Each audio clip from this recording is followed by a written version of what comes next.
मेरी पत्नी सिर्फ 10वीं पास थी, फिर भी वह जिन औरतों के बच्चे नहीं होते थे उनका इलाज करती थी और इसके लिए उसने ऊपर वाले कमरे में क्लिनिक खोल रखा था और वह जिन भी औरत का इलाज करती थी वह औरत ही गर्भवती हो जाती थी।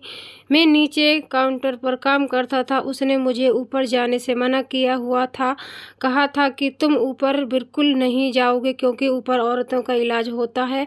उसकी यह बात मैंने मान ली क्योंकि इसमें हमें बहुत पैसा मिलता था, पर मुझे हैरानी इस बात पर होती सिर्फ वहाँ वो औरतें ही जा सकती थी जिन्होंने नकाब पहना हुआ होता था। मुझे मेरी पत्नी पर शक होने लगा था और एक दिन मैं नकाब पहनकर ऊपर चला गया। सामने जो देखा तो मैं हैरान रह गया क्योंकि मेरा नाम भोला है और मैं ज़्यादा पढ़ा लिखा नहीं हूँ। मैं एक होटल में वेटर का काम करता था। उसके लिए मुझे बहुत कम पैसे मिलते थे और हमारा गुजारा सही से नहीं हो पाता था। मेरे परिवार में मेरी पत्नी और हमारे 2 बच्चे थे। जिस होटल में काम करता था उसमें सर्किट की वजह से आग लग गई और पूरा होटल जल गया, जिसकी वजह से मैं जो भी काम करता था, जितना भी कमाता था, वह सब कुछ ख़त्म हो गया था और मेरा काम छूट गया था। कभी हम लोगों को खाना मिलता और कभी हम लोग भूखे सो जाते थे। मैं दूसरे काम की तलाश कर रहा था लेकिन मुझे कोई काम नहीं मिल रहा था और मेरी पत्नी सिर्फ 10वीं पास थी। पर क्या पता और कैसे उसने दिमाग लगाया और उसने क्लीनिक शुरू किया जहां वह उन औरतों का इलाज करती थी जिन्हें बच्चे नहीं होते थे। 6 महीने तक तो कोई ज़्यादा नहीं आता था। वह 6 महीने में उसके पास बस 3 औरतें आई थीं, पर हैरान करने वाली यह बात थी कि वह तीनों औरतें प्रेग्नेंट हो गईं 6 महीने बाद। तो क्लिनिक पर भीड़ बढ़ने लगी। मेरी पत्नी ऊपर उन औरतों का इलाज करती और नीचे मैं काउंटर संभालता था। एक दिन एक पति पत्नी सुबह सुबह क्लिनिक पहुंचे। मैंने उस औरत को ऊपर जाने के लिए कहा और उसके पति को नीचे ही बैठने के लिए कहा। 1 घंटे के ऊपर हो गया था उस औरत को ऊपर गए हुए, इसलिए उस औरत का पति ऊपर जाने की जिद करने लगा। मैंने उससे कहा कि ऊपर और भी बहुत औरतें हैं, इसलिए आप ऊपर नहीं जा सकते हो। मेरी पत्नी मुझे भी ऊपर नहीं जाने देती है। यह सुनकर वह चुप होकर बैठ गया। थोड़ी देर बाद 2 औरतें नकाब पहने हुए आईं और ऊपर चली गईं। करीब 4 घंटे बाद उस व्यक्ति की पत्नी नीचे आई। मैंने गौर से देखा तो उसके हाथों में कुछ नहीं था। वह चेहरे पर खुशी जरूर थी। दोनों पति पत्नी वहां से चले गए। थोड़ी देर बाद में और दोनों औरतों भी नीचे आईं और चली गईं और उन्हीं के पीछे पीछे मेरी पत्नी मोनिका भी नीचे आई। उसने अपने चेहरे से मास्क हटाया और जो हैंड ग्लव्स थे उसे डस्टबिन में डाल दिए। उसकी नज़र मेरे ऊपर पड़ी तो वह हक्की बक्की सी मुस्कुराई। तभी मैंने पूछा, मोनिका तुम सिर्फ 10वीं पास हो तो सिर्फ फिर कैसे इन औरतों का इलाज करती हो? उस पर उसने कहा कि मेरे लिए बस इतना ही काफ़ी है कि मैं ऐसी औरतों का शादीशुदा टूटने से बचाई है। यह सुनकर शांत हो गया। पता नहीं वह मुझसे क्या छुपा रही थी। वह आखिर में उसकी पति हूँ, कम से कम उसको मुझ पर तो बताना चाहिए था। शुरुआत में मैं उसका काम पर ज़्यादा ध्यान नहीं देता था, पर धीरे धीरे उसका नाम हर जगह फेमस होने लगा। तो शुरू में तो बस 3-4 औरतें इलाज कराती थी, पर अब दिन में लगभग 25-30 औरतें का वह इलाज करती थी। अकेले उसको यह सब संभालना बहुत मुश्किल हो रहा था, इसलिए नीचे काउंटर शुरू करके मैं उसका वेंट सैंपल लेता था। उनके इलाज में लगभग 4 से 5 घंटे लगते थे। मैं हर बार मोनिका से पूछता, आखिर तुम इलाज कैसे करती हो? पर वह बार बार हंस कर टाल देती थी। मैं कभी कभी सोचता था कि क्लिनिक में पेशेंट होने पर जाना माना है, पर पेशेंट ना होने पर भी मेरे लिए ऊपर जाना सख्त मना था। मैं अपनी पत्नी से ज़्यादा सवाल नहीं कर सकता था क्योंकि काफ़ी दिनों तक मैं खुद बेरोजगार था और घर अभी मोनिका की कमाई से चल रहा था। पहले तो हम लोग कई दिनों तक भूखे ही सो जाते थे। मैं बेरोजगार था इसलिए वह मुझे हमेशा ताना मारती रहती थी। कई बार तो मुझे लड़खड़ा दोनों बच्चों को लेकर मायके चली गई थी और मेरे से बात भी नहीं करती थी। और फिर उसने खुद ही कुछ करने की सोची। एक दिन वह मेरे पास आई और कहने लगी, भोला मुझे ऊपर एक क्लीनिंग शुरू करना है। मैंने कहा, तुम सिर्फ 10वीं पास हो, फिर तुम कैसे शुरू कर सकती हो? वह बोली, तुम चिंता मत करो, जिसके पति बेरोजगार होते हैं उनकी पत्नियां कोई ना कोई रास्ता ढूंढ ही लेती हैं। मैं उसकी बातों को सुनकर चुप हो गया। आखिर उसने ऊपर से क्लीनिंग शुरू कर लिया। शुरू शुरू में मुझे लगता था कि वह क्लीनिंग नहीं चलेगा, पर वह अपने इरादों की पक्की निकली। मैं पहले यही सब जानने की कोशिश में लगा रहता था कि आखिर वह यह सब कुछ कैसे कर लेती है, पर बाद में यही सोचता कि अगर वह यह सब कुछ कर रही है तो इसके लिए हमारे और हमारे बच्चे के लिए ही तो कर रही है। हमारे माँ बाप इस दुनिया में नहीं थे। मेरी दीदी की शादी को लगभग 15 साल हो गए, पर अभी तक वह माँ नहीं बन पाई थी, जिसके कारण उनके पति और ससुराल वाले उन्हें बहुत तंग करते थे। मैंने अपनी दीदी के बारे में मोनिका से बात की तो पर वह उसने अनसुना कर दिया, क्योंकि मोनिका मेरी दीदी को पसंद नहीं करती थी। बात यह है कि मैं और मोनिका ने लव मैरिज की थी और दीदी हमारी शादी मोनिका के साथ होना देना नहीं चाहती थी। दीदी का मन नहीं था कि मेरी शादी वह अपनी ननद से कराए, लेकिन मैं और मोनिका एक दूसरे से प्यार करते थे और मैंने दीदी की बात नहीं मानी थी और मोनिका से ही शादी कर ली थी।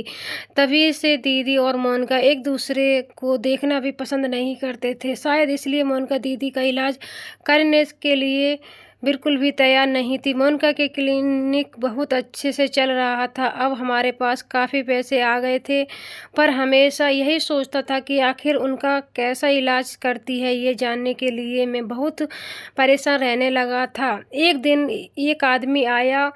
मैंने नीचे कुर्सी पर बैठने के लिए कहा और उसकी पत्नी ऊपर भेज दिया। थोड़ी देर बाद वही 2 औरतें निकाब पहने हुए आईं और ऊपर से चली गईं। पता नहीं इन दोनों औरतों को क्या परेशानी थी जो मोनिका दूर नहीं कर पा रही थी, क्योंकि यह दोनों औरतें रोज़ क्लिनिक पर आती थीं। 4-5 घंटे के बाद वह औरतें नीचे आईं और उसी के पीछे पीछे वह 2 औरतें भी नीचे आ गईं। वह दोनों औरतें जैसे ही नीचे आती थीं वैसे ही जल्दी से चली जाती थीं, लेकिन अचानक से मेरी नज़र उन दोनों में एक ही पैरों पर पड़ी। मुझे थोड़ा सा शक हुआ, क्योंकि उसने आदमी की चप्पल पहन रखी थी।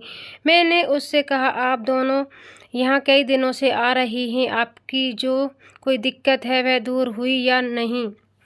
तभी उनमें से एक औरत बोली, हम यहाँ औरतों का इलाज करने आते हैं। अब मेरी समझ आया कि इन औरतों का इलाज यह दोनों करती हैं और नाम मोनिका का होता है। तभी मेरी दीदी का फ़ोन आता है और रोती रोती कहती हैं, भोला कैसे भी करके भाभी को समझाओ ना कि वह मेरा इलाज कर दे, नहीं तो मेरे पति मुझसे तलाक दे देंगे। मैंने उन्हें बहुत समझाने के बाद फ़ोन रख दिया और सभी औरतें के जाने के बाद ऊपर चला गया। मैं जैसे ही क्लिनिक का दरवाज़ा खोलकर अंदर गया तो मोनिका ज़ोर से चिल्लाई और मुझे बाहर धकेल दिया। मुझे उस पर बहुत ही गुस्सा आया, फिर भी मैंने इन बातों को अनदेखा कर मैंने दीदी के बारे में उससे बात की। तब वह बोली, मैं तुम्हारी बहन का इलाज नहीं कर सकती, उनसे कहो कि वह किसी अच्छे हॉस्पिटल में अपना इलाज करा लें। मैंने कहा, तुम दिन भर दूसरी औरतों का इलाज करती हो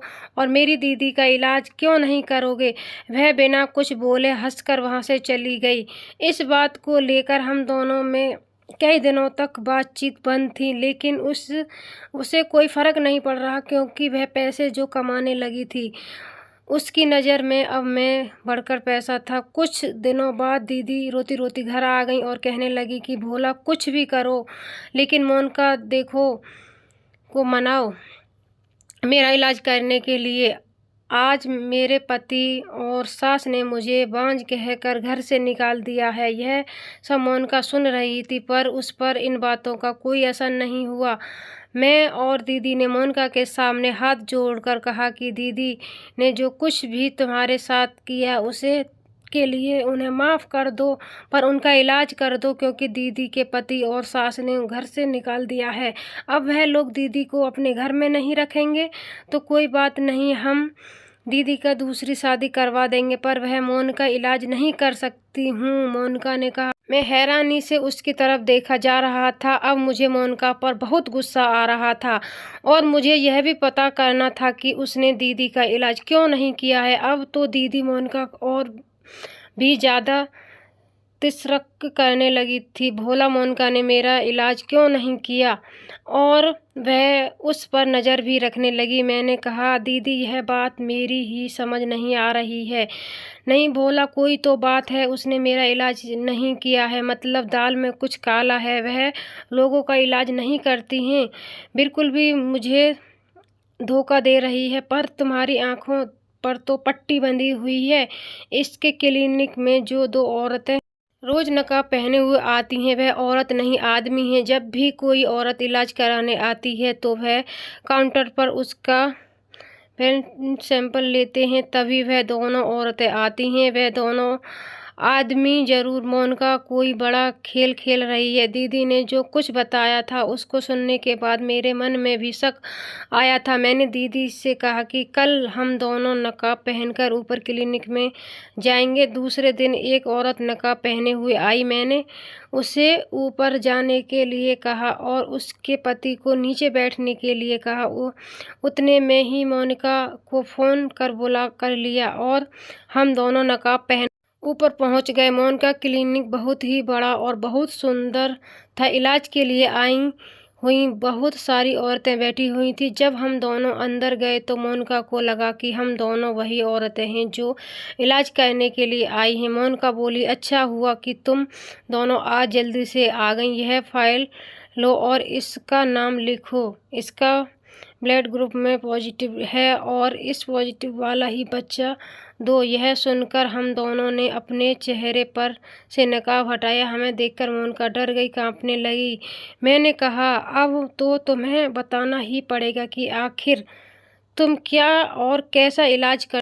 तभी मोनिका कहने लगी, हम खाने के लिए तरस रहे थे। हमारे बच्चे कई कई दिनों भूखे पेट सो जाते थे। तुम्हें कोई भी काम नहीं मिल रहा था। गरीबों ने अपना क्या हाल किया है। तभी मेरा एक सहेली ने मुझे ऐसी औरतों का इलाज करने के लिए कहा। मेरी सहेली एक एजेंसी चलाती है जहां उन अनाथ बच्चों को संभाला जाता है जिन्हों उनके माँ बाप उन्हें कूड़े के ढेर से फेंक कर चले जाते हैं। वह उन बच्चों की देखभाल करती है। उसी ने मुझे बताया कि आपने समाज में जब किसी औरत का बच्चा नहीं होता है तो लोग औरत को दोषी ठहराते हुए हैं और उस औरत को ससुराल वाले घर से बाहर निकाल देते हैं। इस तरह कितने ही लोगों की गृहस्थी बर्बाद हो जाती है। मेरी सहेली ने अपने 2 नौकर दिए हैं। जब कभी कोई औरत इलाज कराने आती है तो मैं उसे साफ साफ बताती हूँ कि यह कोई इलाज नहीं है किया जाता है। मैं कोई इलाज नहीं करती हूँ, पर तुम्हें बच्चा ज़रूर मिलेगा। मैं उस औरत को उसके पति को ब्लड ग्रुप लेती हूँ और 9 महीने बाद इसे ब्लड ग्रुप को बच्चा उन्हें दे देती हूँ। मैं दीदी का इलाज इसलिए नहीं कर कि पूरी कहानी उन्हें पता चल जाता। तभी दीदी ने कहा, नहीं मोनिका, तुम बहुत अच्छा काम कर रही हो। अब मैं तुम्हारे इस काम में तुम्हारा साथ दूंगी, क्योंकि यह काम समाज के लिए बहुत अच्छा है। इस तरह से जो बच्चे अनाथ थे उन्हें माँ बाप मिल जाते हैं और उन माँ बाप को भी गोद भर जाती है और इस तरह से